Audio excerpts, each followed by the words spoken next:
தொடர்ந்து படங்கள் நடிச்சிட்டு வர கமலஹாசன் கூட ஸ்டண்ட் மாஸ்டரான அன்பறிவு அவங்க 2 பேரும் சேர்ந்து கமலஹாசனின் 237வது படத்தை இயக்க போகிறதா இப்போ அறிவிக்க ஒன்று வெளியிட்டிருக்காங்க. இப்போ கமலஹாசன் ஷங்கர் இயக்கத்தில் இந்தியன் 2 படத்தை நடித்து முடிச்சிருக்காரு.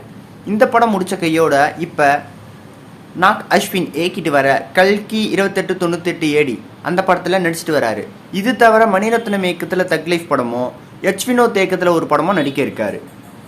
அது மட்டும் இல்லாமல் இவர் இந்த படங்களையும் தயாரிச்சிட்டும் இருக்கார்.